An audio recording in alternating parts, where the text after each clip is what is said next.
Velan los restos de las últimas 2 víctimas de la tragedia en Bodegas de Loarque. 2 días después del derrumbe, instalaciones de Ofibodegas lucen desoladas por la tragedia. 8 detenidos deja desalojo de tierras en Choloma, Cortés. Mientras captan en video a Luis Redondo en España, Ministerio Público inicia diligencias contra excomisión permanente del Congreso Nacional. Presidente del Poder Legislativo pide a Libre no engañar al pueblo porque la privatización de la ANE, asegura, la comenzó Rixi Moncada. Gobierno buscará periodo de gracia para hondureños tras fallo contra el TPS para haitianos y sirios. Actual gobierno anuncia que inició el proceso para subastar el avión presidencial. Venezuela lucha contra el tiempo para encontrar personas con vida tras devastadores terremotos. Marco Rubio concluye gira por los países del Golfo Pérsico, mientras persisten las dudas sobre el acuerdo con Irán.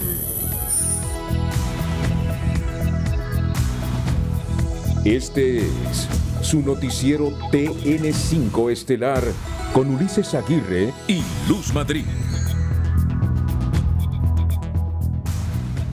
Muy buenas noches, Honduras. Bienvenidos a una nueva emisión de TN5 Estelar. Hoy nuestro director Renato Álvarez se encuentra en una misión especial. En la conducción su servidora Luz Madrid y mi compañero periodista Ulises Aguirre. Buenas noches. Buenas noches, Luz Madrid. Listos para compartir con todos ustedes el bloque informativo que tenemos preparado este jueves. La noticia del día es presentada por Claro. Con Claro Fibra, juega de titular en tu hogar con 800 megas de velocidad por solo 1.100 lempiras para vivir la pasión del fútbol. Entre lágrimas, abrazos y un profundo silencio, familiares, amigos y compañeros de trabajo dieron el último adiós a Karen Girón y Félix Núñez, 2 de las 3 víctimas que dejó el derrumbe en Loarque. La tragedia no solo arrebató vidas, también dejó hogares marcados por la ausencia y familias que hoy intentan encontrar respuestas en medio del dolor. El dolor y la tristeza marcaron los velatorios de Karen Girón y Félix Núñez, 2 de las 3 víctimas del derrumbe registrado en el sector de Loarque.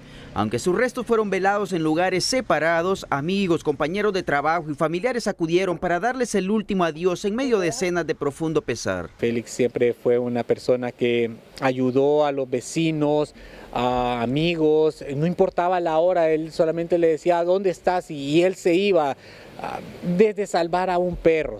Entre cánticos, flores y abrazos, quienes conocieron a Félix y Karen los recordaron como personas nobles, abnegados por la familia y buenos sentimientos. El silencio reflejaba la dificultad de aceptar una pérdida que ocurrió de manera inesperada. Ella era una persona muy especial, muy, ¿qué le podría decir? Muy buena. Ella era excelente persona, excelente mamá, excelente esposa. El ambiente estuvo marcado por el hermetismo de familiares quienes aún intentan comprender una tragedia que cambió sus vidas en cuestión de segundos. El clamor es unánime, que se regule este tipo de construcciones y que cada ente haga lo que le corresponde. Espero que la alcaldía o las personas que sean encargadas de realizar estas autorizaciones pues las hagan de la mejor manera, pero sí les pido de que hagan su trabajo. La primera víctima de la tragedia, Claudia Suyapa Garay, fue sepultada ayer miércoles en un cementerio capitalino. Los familiares expresaron que el mayor consuelo son los recuerdos compartidos con sus seres queridos, aunque reconocen que el vacío que dejan será imposible de llenar. El velatorio se convirtió en un espacio de duelo y reflexión y el profundo dolor de las familias evidencia el vacío que deja esta tragedia. El mensaje es que situaciones como esta no vuelvan a repetirse. Danilo Hernández, Telenoticias.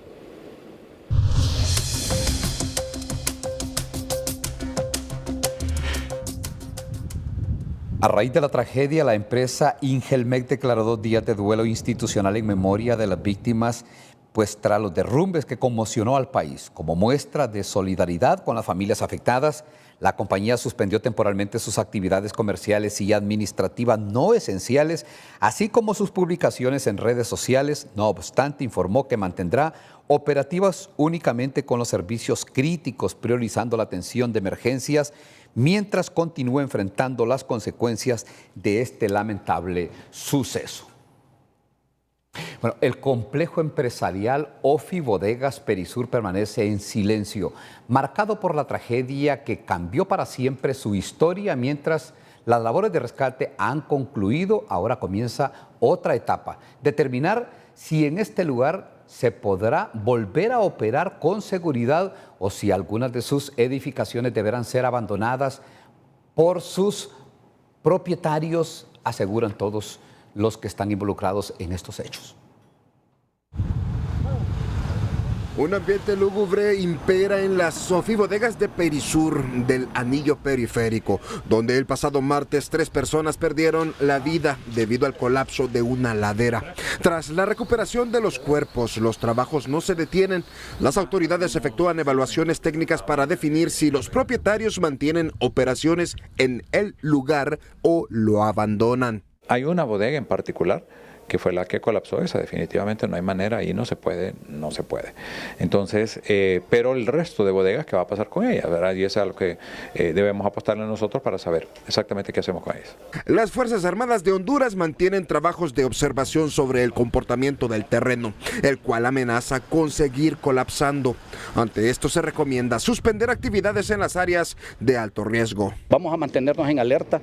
La orden que tenemos por parte del señor jefe del Estado Mayor Conjunto es de que empleemos toda la tecnología y todo nuestro personal en la protección de este personal que trabaja aquí en estos lugares. Los expertos señalan que el peligro en la zona es evidente y consideran sensato que cualquier resultado de las evaluaciones técnicas debe tener efecto inmediato, es decir, intervenir para evitar riesgos. La evaluación técnica le deberá decir a usted: este muro lo tenemos que cortar en 4, con distancias de 7 metros, de 8 metros, porque esa es la obra de mitigación. Entonces, ese es el valor más importante. Ahora, como usted tiene construcciones abajo ya hechas, entonces eso sí dificulta que definitivamente al estar haciendo esos terraplenes van a tener que evacuar y poner medidas de salvaguarda para los bienes que ya están construidos, y esa parte sí es cara. Hasta ahora no existe deducción de responsabilidades legales para los propietarios de las Ofi Bodegas del Perisur, ya que se construyeron antes de 2010, cuando la ley del SINAGER no exigía medidas de mitigación de riesgos. No obstante, ahora deberán ejecutar costosas inversiones si desean continuar operaciones en la zona de impacto cero. Desde ya se adelanta que poco probable es que esas oficinas se vuelvan a ocupar por algunas personas, en vista de que se requieren inversiones multimillonarias para poder quitar esta amenaza. Elías Acosta, Telenoticias. Son los primeros en llegar cuando ocurre una tragedia y muchas veces los últimos en abandonar el lugar de una emergencia. Sin embargo, mientras los bomberos hondureños enfrentan incendios, derrumbes, accidentes y rescates cada vez más complejos, también luchan contra otro desafío: la necesidad de fortalecer su equipo, su flota y su capacidad operativa.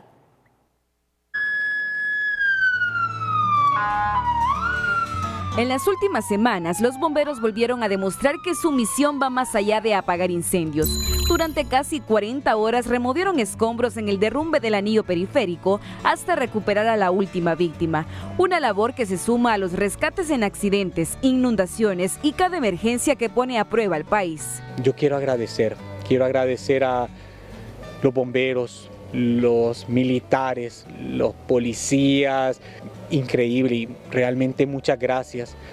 Después de que encontraron a mi hermano, yo me acuerdo un bombero que fue promoción de mi hermano, lloraba amargamente cuando vio el cuerpo de mi hermano y nos ayudaron increíblemente. Cada operativo requiere mucho más que valentía, necesita recursos para ejercer su labor. Este año, el Cuerpo de Bomberos cuenta con un presupuesto de 680 millones de lempiras, pero casi el 77% se destina al pago de salarios. Con el resto, deben mantener sus estaciones, reparar y renovar unidades, adquirir equipo especializado y prepararse para responder a emergencias cada vez más complejas. Recordemos que también nosotros somos seres humanos, somos igual que usted, comemos, dormimos, necesitamos descanso, pero hay algo muy diferente, que tenemos vocación, amor al prójimo y tenemos también esa sensibilidad que Dios nos ha dado, ese don de poder servir sin ver a quién, sin ver un estatus social o el extracto. Pese a estas necesidades presupuestarias, existe un sacrificio humano. Detrás de cada casco hay padres, esposas, hijos que dejan a sus familias sin saber si la emergencia durará horas o días o simplemente no regresarán a sus hogares con vida. En la actualidad, cerca de 5.500 bomberos tienen la responsabilidad de proteger a más de 10 millones de hondureños. Las unidades especializadas de rescate están ubicadas en Tegucigalpa, San Pedro Sula, La Ceiba, Comayagua, Choluteca y Cihuatepeque, desde donde se desplazan hacia cualquier rincón del país cuando ocurren emergencias de gran magnitud. Son horas de trabajo, digamos como en este rescate que tuvimos ahorita, pasamos más de 40 horas en ellos y uno descuida a su familia, pero siempre es un agrado personal. Las tragedias recientes también dejan una lección: que el gobierno dote de presupuesto suficiente a estas instituciones que entregan sudor y sacrificio para salvar vidas. Detrás de cada rescate hay hombres y mujeres que arriesgan todo por los hondureños. El mejor reconocimiento no son los aplausos, es el apoyo y las condiciones para que sigan salvando vidas.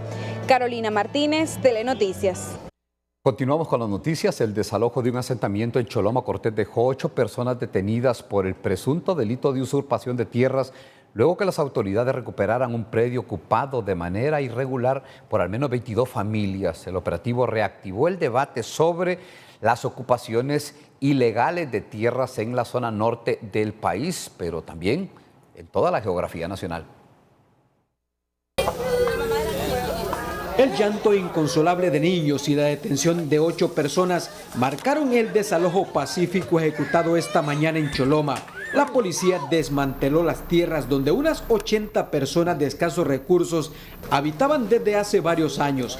En medio de la desesperación, las humildes familias detenidas intentaron frenar el desalojo, alegando ser miembros de tribus indígenas. Fue mi papá, mi hermano, mis 2 hermanos y mi cuñado. ¿Xiomara, familia suya, Xiomara? Somos hermanos. Lo que pasa es que la autoridad no respeta a los pueblos indígenas. Las maquinarias comenzaron la destrucción de las viviendas construidas de bloque y madera. Ante la imponente presencia de 250 policías, no hubo resistencia por parte de los pobladores. Las fuerzas del orden intervinieron únicamente para detener a las personas que registraban antecedentes por la incidencia. Estas personas tienen procesos pendientes, ya están firmando un libro en un juzgado por invadir propiedades ajenas y el día de hoy fueron encontrados invadiendo. Ahora tienen su proceso, como repito, si hay un proceso porque hay un expediente y ya fueron identificados que participan en otras invasiones. Las acciones de esta mañana en las 51 manzanas desalojadas no corresponden todavía al decreto que protege al sector agroindustrial, pero sí representa un claro mensaje. El espíritu de la nueva ley es liberar todas las propiedades a nivel de país para darle una oportunidad y un buen mensaje a la inversión tanto interna como externa. Este es un buen inicio, este desalojo había sido aprobado en días anteriores, en meses anteriores, no está con la nueva ley. Las autoridades en este caso actuaron bajo el principio de legalidad. Sin embargo, el Estado está en la obligación de encontrar una solución a las limitaciones de tierras que tienen los campesinos, a criterio del empresario Martín Chicas. En Honduras tenemos tierra para que puedan los agricultores también desarrollarse, tienen el derecho, pero ese es un programa aparte, pero no puedo a raíz de eso, con argumentos ancestrales y de diferentes motivos políticos, si caso fuese caso ideológicos, invadir las tierras que son productivas o privadas. Las 22 familias que vivían en esta colonia optaron por retirar todos sus bienes de estas viviendas. No fue necesario el uso de la fuerza. Orly Martínez, Telenoticias. Luego del desalojo ejecutado en Choloma Cortés, las autoridades del Instituto Nacional Agrario aclararon que estos procedimientos no responden a la nueva ley de protección a la agroindustria, sino al marco jurídico vigente desde antes de la aprobación de esa normativa. El instituto enfatizó que cada intervención se realiza con estricto apego a la ley y al respeto de la seguridad jurídica. Ya hoy la policía, sí, se informó ayer que hoy iban a hacer un operativo ahí en Choloma para hacer un desalojo que a días estaba planificado y pienso que sí lo hicieron. Vi algunas notas por ahí que lo hicieron. Así que ya se empieza a trabajar en eso y va a ser una tras otra. Talavera reiteró que los procedimientos se realizan respetando los derechos humanos y que en la institución se mantienen con las puertas abiertas para quienes buscan legalizar su condición o acceder a terrenos de manera legal. Sí, hay tierra para distribuir, hay mecanismos, el presupuesto del INAH también tiene una parte efectiva de dinero para poder comprar algunas propiedades. No es tanto, pero porque como un país pobre que somos, pues no voy a poner a disposición yo un montón de dinero, pero en realidad sí se solventan los problemas.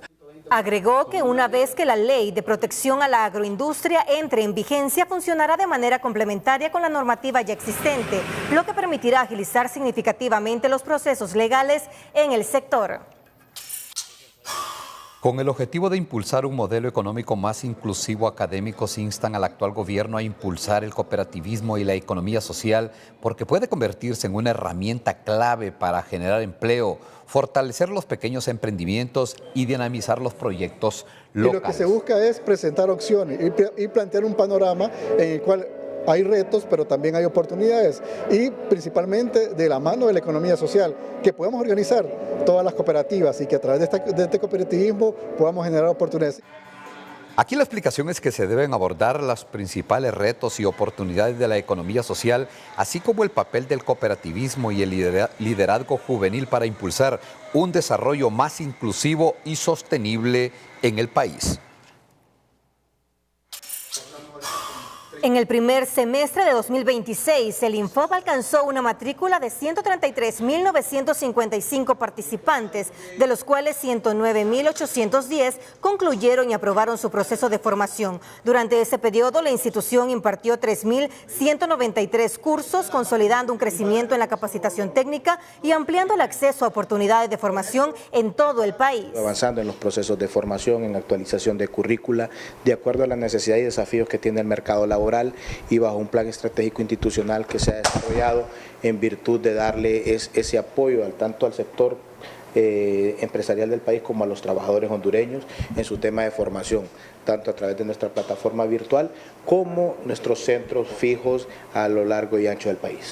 Además de aumentar su cobertura, el INFOB ha abierto más oportunidades para las mujeres que cada vez ganan mayor presencia en oficios históricamente ocupados por hombres. Carreras como mecánica automotriz, soldadura, electricidad y otras áreas técnicas registran una participación femenina en constante crecimiento, reflejando un cambio en el acceso a la formación y en las oportunidades laborales para las hondureñas. Hay héroes que no visten uniforme ni buscan reconocimiento, pero cuyo trabajo transforma la vida de todo un país. Esta noche, en el personaje 5 Estrellas, conoceremos la historia del doctor Guillermo Cruz Enríquez, el hondureño que encabezó la erradicación del gusano barrenador en la década de los 90 y que ha dedicado gran parte de su vida a proteger la sanidad agropecuaria nacional. Personaje 5 Estrellas es presentado por Crow, servicios profesionales de consultoría y auditoría.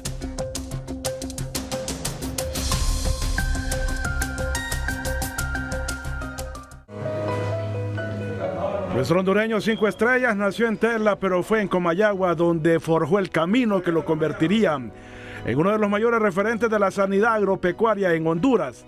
El doctor Guillermo Cruz Enríquez ha dedicado su vida a proteger la salud animal y la seguridad alimentaria, poniendo su conocimiento al servicio del país. Por décadas ha sido el representante de Honduras ante la OIRSA. Bueno, yo creo que hemos realizado en lo que hemos podido cosas buenas y podemos hacer muchas cosas más. Tenemos cierta experiencia que nos permite a nosotros visionar y ver qué es lo que necesita este país para fortalecer muchas cosas. Uno de sus mayores aportes fue dirigir el programa que logró erradicar en una primera etapa el gusano barrenador en Honduras en 1996. Un logro histórico que marcó un antes y un después para el sector pecuario que hoy lo mantiene como una voz de referencia frente a los nuevos desafíos sanitarios. En enero de 1996 logramos esa meta de haber erradicado la enfermedad en Honduras y se declaró libre el país tanto técnica y oficialmente de esa enfermedad. Lamentablemente ahora la tenemos de regreso, prácticamente 30 años después. Su trayectoria lo llevó a dirigir al Organismo Internacional Regional de Sanidad Agropecuaria OIRSA en Honduras. Desde esa institución ha impulsado el fortalecimiento de laboratorios, la prevención de plagas y enfermedades y el control sanitario para garantizar alimentos seguros para la población. Mire, el OIRSA como tal lo que significa es Organismo Internacional Regional de Sanidad Agropecuaria. Hay 9 países que es la región que cubre el OIRSA. México. Estamos hablando de México, Centroamérica, Panamá y República Dominicana. Nosotros tenemos 4 pilares importantes. Uno es sanidad vegetal, salud animal, inocuidad de los alimentos y lo que son la cuarentena agropecuaria. Pero detrás del profesional también hay un hombre de familia. Casado, padre de 3 hijas y abuelo de 4 nietos, asegura que su mayor orgullo es ver a sus hijas realizadas y disfrutar esa etapa rodeado del cariño de los suyos. Son mis hijas, son 3, mi esposa, que actualmente 2 viven en Estados Unidos y una vive aquí en Honduras. 3 hijas.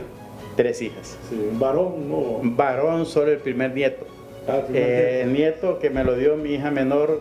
Tras casi 3 décadas de servicio en OIRSA, el doctor Cruz Enríquez afirma que aún quedan retos por superar.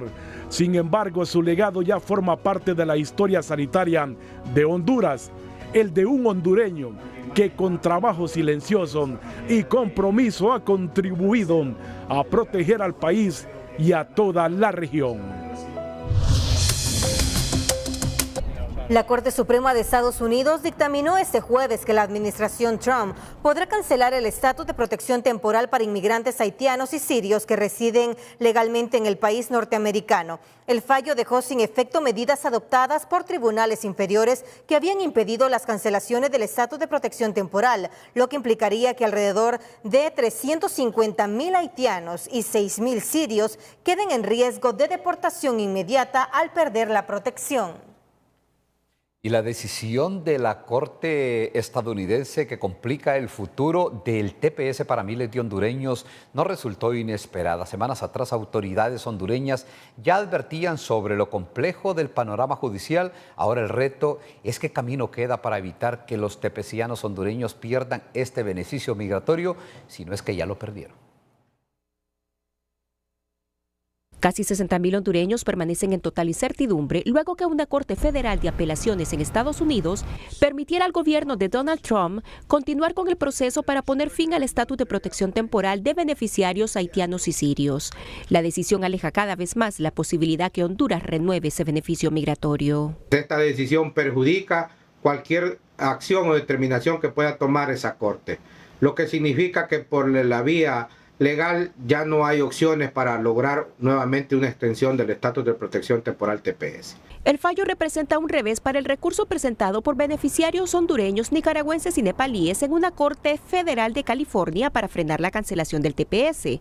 Mientras el litigio sigue su curso, Cancillería asegura que mantiene gestiones con la diáspora en busca de una respuesta favorable. Desde el mes de febrero hemos estado trabajando con organizaciones, organismos y también representantes de instituciones vinculadas al tema de la atención de las personas migrantes. No obstante, este escenario ya era previsto por las autoridades hondureñas, que desde hace semanas reconocían la complejidad del proceso judicial. Se está esperando que esa Corte Suprema de Justicia se pronuncie sobre los casos de Haití y de Siria. Esa Corte se espera que se pronuncie a fines de julio y el resultado de ese fallo va a afectar positivamente o negativamente a los tepecianos hondureños. Expertos en materia migratoria consideran que el futuro del TPS se definió desde julio del año pasado, cuando el gobierno de la presidenta Castro aseguró a la administración Trump que las condiciones del país habían cambiado y se podía recibir a los miles de hondureños tepecianos. Señalan que el único camino que queda son negociaciones directas a nivel ejecutivo.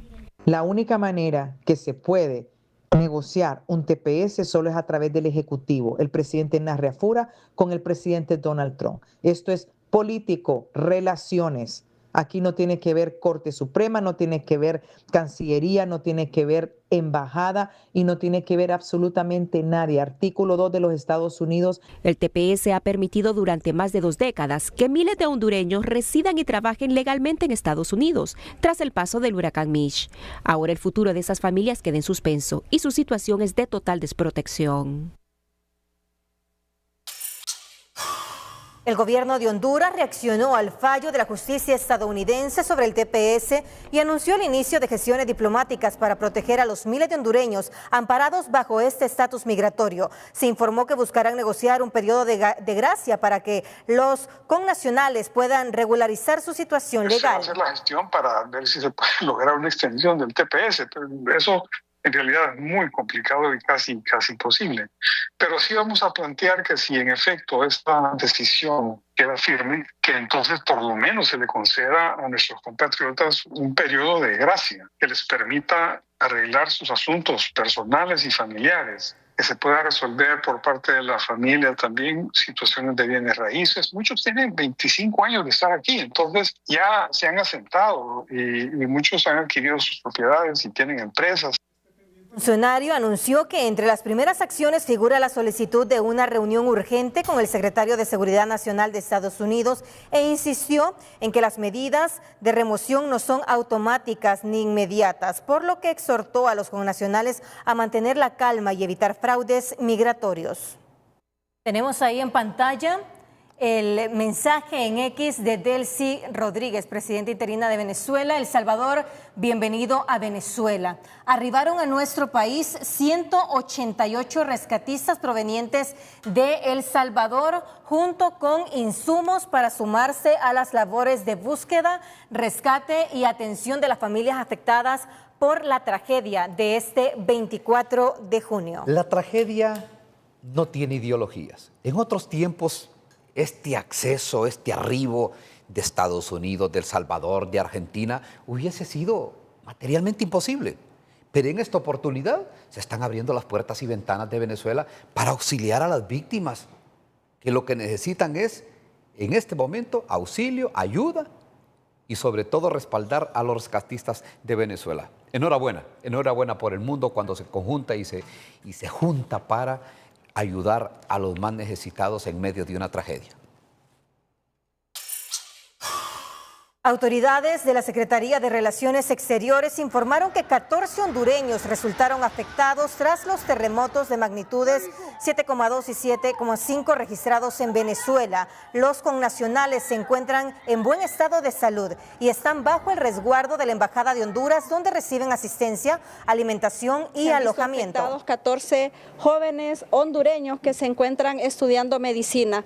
Estos 14 jóvenes fueron evacuados del campus donde ellos se encontraban, ya que debido a la magnitud de estos 2 terremotos, el espacio físico donde se encontraban sufrió afectaciones severas. Por tal razón, ellos están siendo atendidos por nuestro encargado en la misión diplomática en ese país del sur.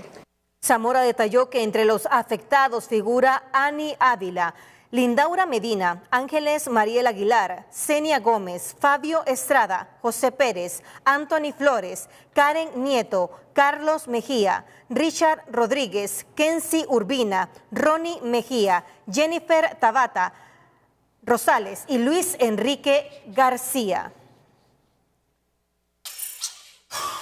La Conferencia Episcopal de Honduras expresó su solidaridad con el pueblo de Venezuela tras el terremoto que deja más de 160 fallecidos. A través de un mensaje dirigido a la Conferencia Episcopal Venezolana, los obispos hondureños manifiestan su cercanía espiritual con las familias afectadas elevan oraciones por las víctimas y los damnificados y exhortan a mantener la esperanza y la solidaridad ante la tragedia que enluta al país sudamericano. Tras varios meses de constantes exigencias por parte de la comunidad migrante en Estados Unidos, el gobierno de Honduras oficializó este jueves el nombramiento de 8 nuevos funcionarios consulares para fortalecer la atención de los compatriotas. Las nuevas designaciones incluyen a Ana Cardona en Nueva Orleans, Melissa Cantero en Atlanta, Fernando Flores en San Francisco, José Ramos en Dallas, Miguel Fajardo en Miami, Sandra Paz en Tampa, Yolanda Oliva en Houston, Jessy Torres como vicónsul en Nueva York, un grupo de profesionales que asume el reto de agilizar los trámites y mejorar el servicio en las sedes diplomáticas con más carga. Hace 25 años nació Asados La Entrada. Con esfuerzo y dedicación, se ha convertido en referente gastronómico por su deliciosa sopa de gallina india. Sí, tenemos una historia muy bonita. Hace 25 años visualizamos que había una necesidad de vender carne asada en la entrada a Copán. La aprovechamos con la ayuda de nuestro Padre Jehová, mi familia, mi esposa, que la amo mucho, que ella ha sido un bastión fundamental para que esta empresa esté tal como esté. Y gracias a la familia Castillo también, que confió en mí. Los inicios fueron difíciles, pero la perseverancia y el respaldo de sus clientes permitieron que el negocio creciera. Comenzamos con una caseta de madera, comenzamos con un anafre y 2 mesas, 2,000 lempiras de capital, pero con un sueño grande. Asados La Entrada sigue creciendo y ampliando su menú. Antes solo vendíamos asados. Hoy tenemos una variedad de productos, tenemos mariscos, tenemos comida china, tenemos sopas. Hoy, Asados La Entrada continúa escribiendo una historia de éxito, brindando sabor, calidad y atención a cada uno de sus visitantes. Para TN5, Zaira Ardón. En medio de la polémica por la reforma al sector eléctrico, el presidente del Congreso Nacional, Tomás Zambrano, cuestionó el discurso de la excandidata presidencial del Libre, Rixi Moncada, sobre una supuesta privatización de la ENE y aseguró que durante su gestión como titular de la estatal, en el gobierno de Manuel Zelaya ya se habían concesionado o privatizado diversos servicios de la empresa. Creo que lean, lo primero que le puedo decir a los de Libre es que lean, porque no les gusta leer.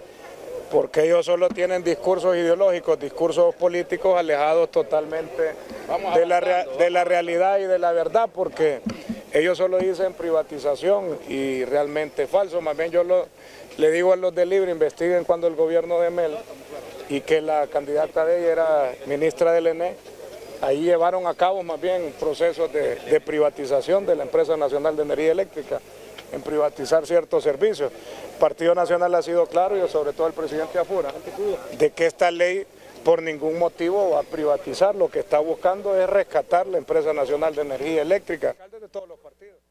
Durante una visita al municipio de Santa María La Paz, Zambrano sostuvo que los señalamientos de la oposición responden a un discurso político alejado de la realidad y afirmó que los procesos impulsados en esa administración demuestran que la participación privada en algunas áreas de la ENE no es un tema nuevo.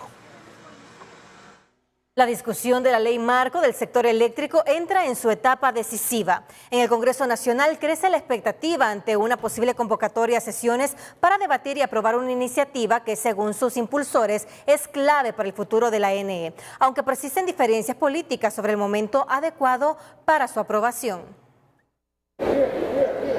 Sin fijar una fecha, la Junta Directiva del Congreso Nacional tiene lista la pluma para firmar la convocatoria a sesiones y discutir y aprobar el dictamen de la ley marco del sector eléctrico, y esto podría ser la próxima semana. Pronto el presidente Tomás Zambrano va a estar convocando a una sesión del Congreso Nacional para la aprobación de esta ley y otras leyes que están todavía a la espera de ser aprobadas. Pero en la bancada liberal, donde están los votos para llegar a la simple mayoría, piden más tiempo y espera, no solo al gobierno de turno, también a los organismos internacionales que urgen una nueva ley para mover sus inversiones. Tenemos también que pedirles a los organismos internacionales que quieran venir a apoyar a este gobierno que nos den esa pausa de tiempo para tener una ley producto del consenso nacional y no una ley que vaya a polarizar al pueblo hondureño. Otros sectores creen que la demora en la aprobación de esta iniciativa de ley solo alarga la agonía de las finanzas de la estatal eléctrica y alimenta el discurso de la oposición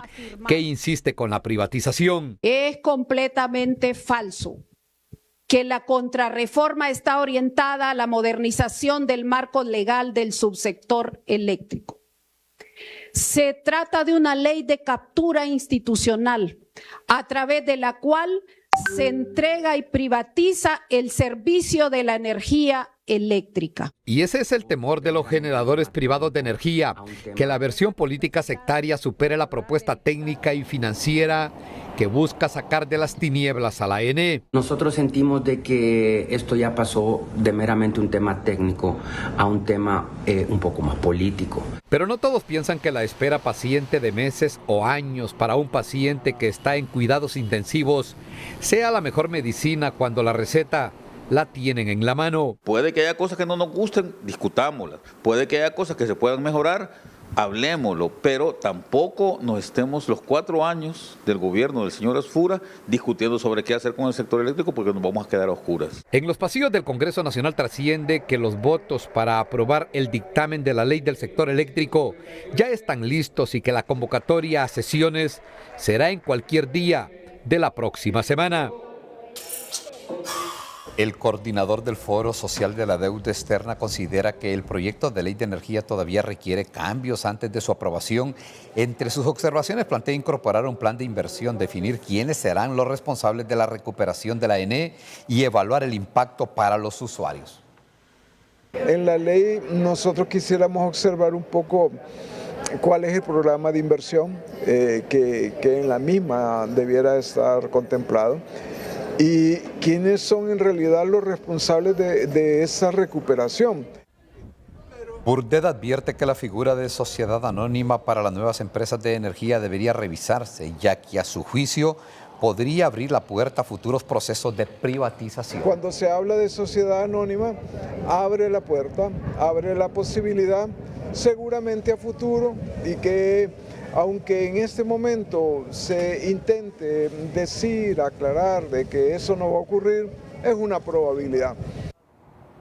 También señala que la aprobación de una nueva ley del sector eléctrico es importante y forma parte de los compromisos que Honduras ha asumido con el Fondo Monetario Internacional y también cuenta con el apoyo de los organismos cooperantes. Y en otra temática, el próximo lunes Honduras enfrentará una nueva prueba ante el Fondo Monetario Internacional. El directorio del organismo decidirá si aprueba la cuarta y quinta revisión del acuerdo económico, una decisión que abriría la puerta al desembolso de $245 millones. De acuerdo con expertos, es probable que se logre la aprobación, pero consideran que el gobierno debe avanzar para que la estabilidad económica se traduzca en mejores beneficios para la población. Todo indica que el gobierno está a un paso de superar la revisión del acuerdo con el Fondo Monetario y recibir una nueva transferencia de recursos, tras cumplir con la mayoría de las metas macroeconómicas y algunas reformas prometidas. Sí, las expectativas son positivas en el sentido que el gobierno en alguna medida ha tratado de cumplir la mayoría de las condicionalidades que ha colocado el organismo, como aprobación de leyes, el tema de la reforma en el sector energético. Sin embargo, advierten que el verdadero reto, más allá de la estabilidad, es que el orden en las finanzas públicas se refleje en mejores condiciones para la población, que este año ha sido fuertemente afectada por el incremento de los precios a los productos y servicios. Creo que ahí lo importante es ver, luego trasladar, es decir, si cumplimos la normativa, listo, puede haber un desembolso, pero luego continuar como qué acciones se están haciendo para mitigar el efecto de todas estas variables de choques externos que ha tenido la economía, para que el ciudadano lo sienta también, es decir, que no solo cumplamos con un compromiso y revisión como tal, sino cómo trasladamos toda esta dinámica.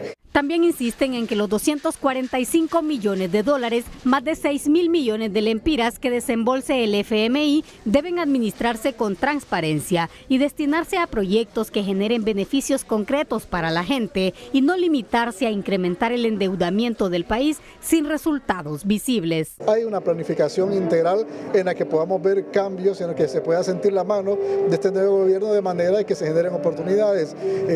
Día a día el ciudadano común y corriente siente como que tiene menos capacidad de compra, siente que el salario no le ajusta, siente que las condiciones en términos generales no son idóneas, como el tema de salud. Para cumplir las metas con el FMI, el gobierno impulsó la aprobación de la ley del beneficiario final, reformas a la ley orgánica del presupuesto y simplificación en la subasta de divisas, pero queda pendiente la reforma energética, que es uno de los principales compromisos del gobierno. El veredicto del FMI no solo definirá un nuevo desembolso, también enviará una señal sobre la confianza que genera Honduras en los mercados financieros y los organismos internacionales.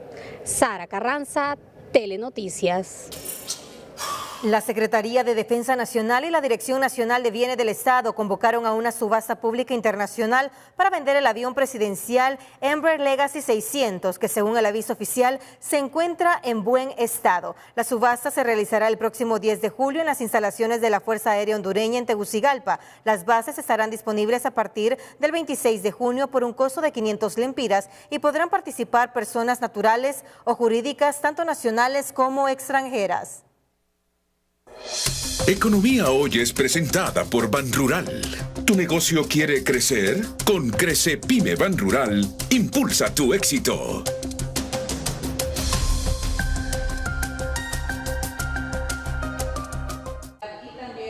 El gobierno y la empresa privada anunciaron una alianza estratégica para garantizar el abastecimiento de productos de la canasta básica familiar en Banasupro, asegurando el suministro a nivel nacional durante los próximos meses sin incrementos en los precios. Nosotros estamos haciendo alianza con empresas grandes que nos distribuyen muchos productos justamente para impactar positivamente el bolsillo del pueblo hondureño. Hoy por hoy hemos logrado hasta un 10% de descuento en algunos productos, por lo cual la canasta básica o la factura va a disminuir en un porcentaje, por un porcentaje. Definitivamente hemos tenido muchos problemas a nivel de país, sobre todo con la economía, con la canasta básica, por el tema de los combustibles.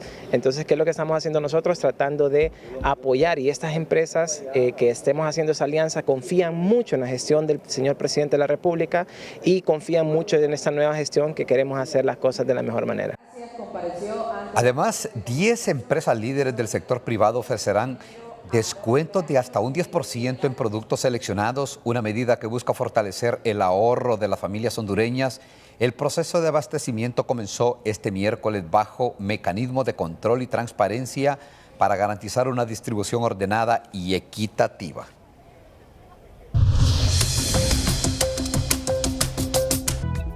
Se nos reporta a esta hora de la noche un nuevo ataque armado en Potrerillos que deja a una mujer muerta y varios heridos. Vamos rápidamente a hacer enlace con la periodista Kenia Chinchilla, quien tiene más detalles.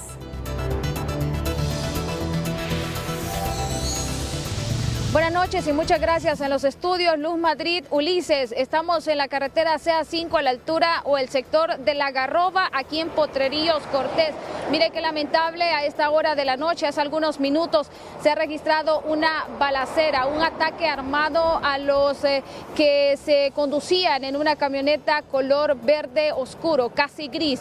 La Policía Nacional ha llegado hasta la escena y aquí se encuentra en ese vehículo el cuerpo de una mujer que recibió varios impactos de bala y le provocó la muerte. Mientras las demás personas que se conducían en esta camioneta ya han sido trasladadas a un centro asistencial en San Pedro Sula por ambulancias del 911. Hasta el momento se desconoce el móvil de este ataque y sangriento ataque armado, porque fueron varios disparos que pues dieron a la camioneta y lamentablemente pues murió una mujer que se conducía en los asientos asientos de atrás de esta camioneta, mientras 4 personas resultaron con heridas de gravedad y vamos a tener más adelante, por supuesto, el informe de cuál es el estado de salud. Lamentablemente, una balacera que se ha registrado aquí en la carretera CA5 a la altura de Lagarroba en Potreríos Cortés deja una mujer muerta y al menos 4 personas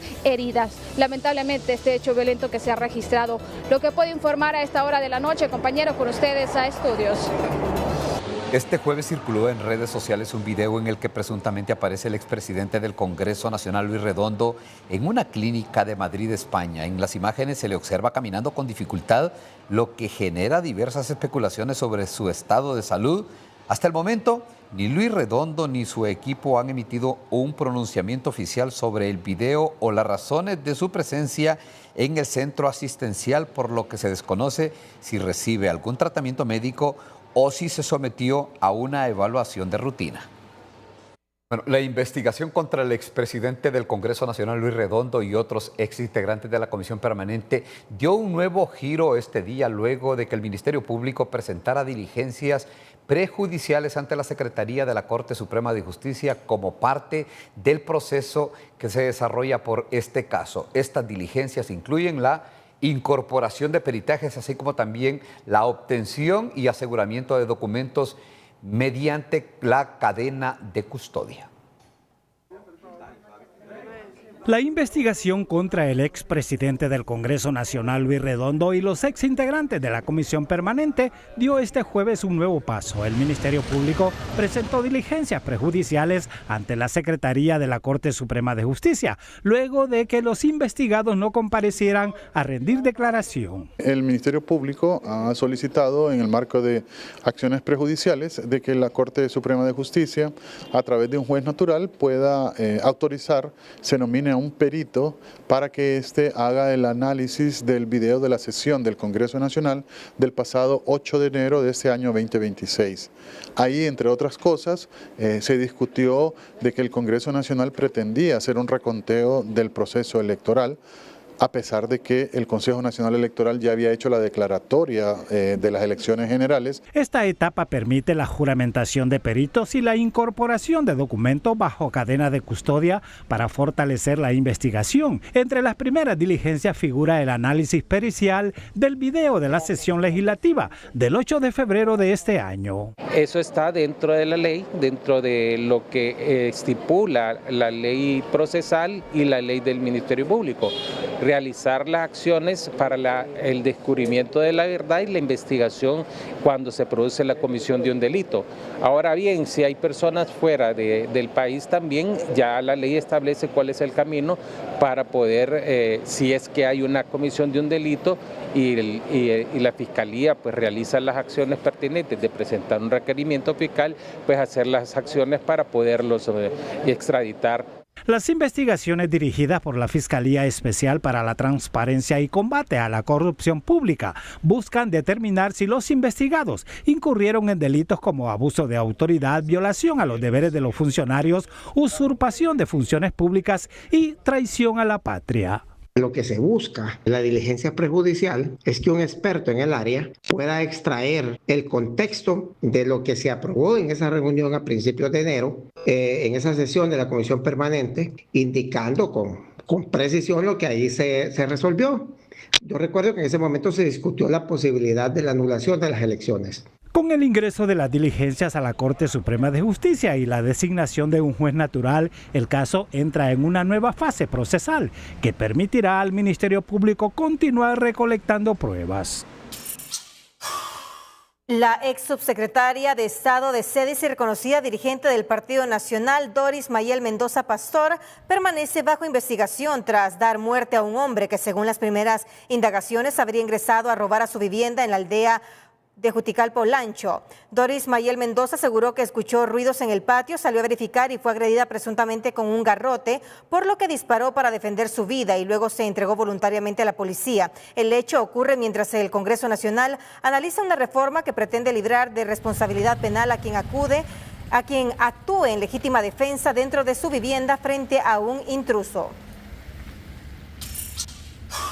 La designada presidencial María Antonieta Mejía pidió disculpas públicas al gremio médico tras la polémica generada por acusarlo de robar medicamentos en los hospitales públicos. A través de un video, Mejía aseguró que sus palabras fueron mal interpretadas y confirmó que sostuvo un diálogo respetuoso con los galenos. Sostuve una reunión con las autoridades del Colegio Médico de Honduras en un ambiente de respeto, apertura y compromiso con los intereses superiores del pueblo hondureño. Este encuentro permitió reafirmar que compartimos un mismo objetivo: fortalecer el sistema de salud. Quiero reiterar con absoluta claridad mi respeto al Colegio Médico de Honduras. La designada reconoció la valiosa labor de los profesionales de la salud, lamentando el malentendido y dando por superado el inconveniente con el gremio, quien la había amenazado con acciones legales por difamación. Un reciente estudio publicado por la revista Portal de la Ciencia de la UNA advierte que las bacterias de los dientes se están volviendo tan fuertes que ya no mueren con los medicamentos comunes. Por eso, los médicos piden dejar la automedicación y usar los antibióticos solo bajo receta. La resistencia antibiótica es una preocupación global creciente y está a diferentes niveles, particularmente en la cavidad bucal y en nuestro estudio de infecciones periapicales, lo que es la cavidad endodóntica, permite que los procesos sean más alargados, que no tengan una resolución pronta. Los expertos advierten que dejar pasar las caries o las infecciones permite que estas superbacterias se alimenten y pongan en riesgo toda la salud. Bueno, el sarampión, la tosferina, el dengue, el gusano barrenador, la influencia aviar, ponen a prueba todo el sistema sanitario del país. Pareciera que Honduras está viviendo sus propias plagas de Egipto. El país se enfrenta al mismo tiempo brotes o alertas por sarampión, tosferina, dengue, gusano barrenador e influenza aviar.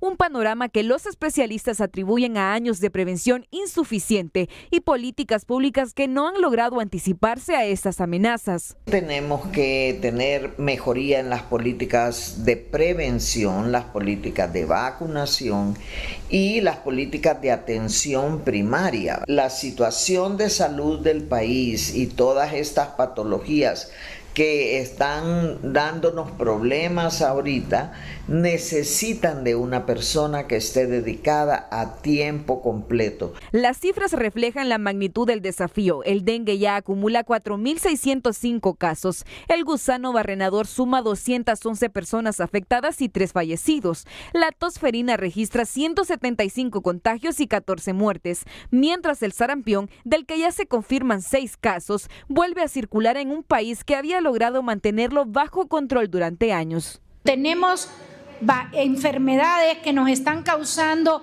aumentos inusuales, brotes y que son prevenibles mediante la vacunación. Vacunas que están disponibles en el país y de manera gratuita para toda la población. Para los especialistas, el Estado necesita fortalecer la vacunación, la atención primaria, la vigilancia epidemiológica y la preparación del personal sanitario para evitar que enfermedades controladas regresen y nuevas amenazas sigan ganando terreno. Que estas estrategias de salud se tomen como las estrategias de buscar votos casa por casa, andar todo mundo al unísono tratando de conseguir esto, porque no hay otra forma. Hay inaccesibilidad donde viven las personas, por lo tanto se necesita una campaña masiva y eso implica decisiones, dinero. Las autoridades reconocen que la cobertura nacional apenas alcanza el 70%, muy por debajo del 95% necesario para garantizar una protección colectiva frente a enfermedades prevenibles. Varias alertas sanitarias al mismo tiempo dejan una lección clara. La prevención sigue siendo la mejor vacuna y una tarea pendiente para el sistema de salud. Carolina Martínez, Telenoticias. La protección del merendón vuelve a estar bajo la lupa. Avanza la convocatoria para instalar una mesa técnica que revisará la delimitación del área protegida. De este momento. Aunque ya son 3 las resoluciones que ha emitido el Instituto de Conservación Forestal a escrito de oposición para no recategorizar al Merendón, que reiteran se mantiene como zona de reserva, diputados del departamento de Cortés indican que presentarán otra iniciativa de ley para blindar aún más el Merendón. Y en el nuevo proyecto de ley se establecerá los nuevos límites. Además, se prohibirá la recategorización de los suelos, únicamente será una reserva forestal. Nos vamos a certificar sacar del limbo legal a las personas que, en atención al decreto 334-2013, pudieron construir y que en estos momentos están bloqueados para evitarle cientos de millones de lempiras al Estado en demandas. Y finalmente, los límites harán posible que ya nadie pueda construir el Merendón, que no se puede usar para ganadería, minería u otras cosas que no sea una reserva forestal.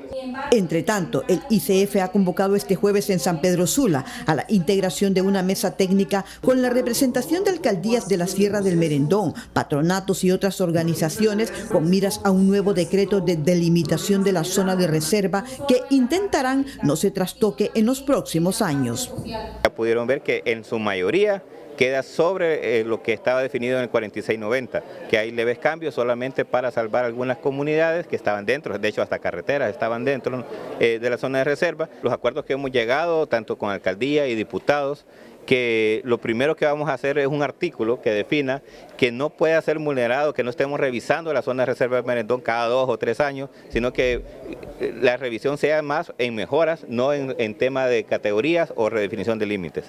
Ante la vulnerabilidad de San Pedro Sula, el alcalde de la ciudad dice que se tomarán acciones y con alta tecnología para proteger el Merendón. Nosotros, una vez que vienen sancionados ya por el Congreso, entonces sabemos cómo actuar en función a brindar un permiso de construcción o no brindarlo.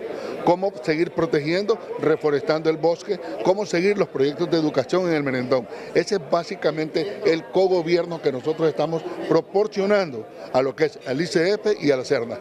Los patronatos de las comunidades del Merendón también han alzado su voz para proteger esta reserva natural que hasta la propuesta 92-2025 contaba con al menos 37.000 hectáreas. Terminamos la emisión del noticiero de esta noche. A todos gracias, buenas noches.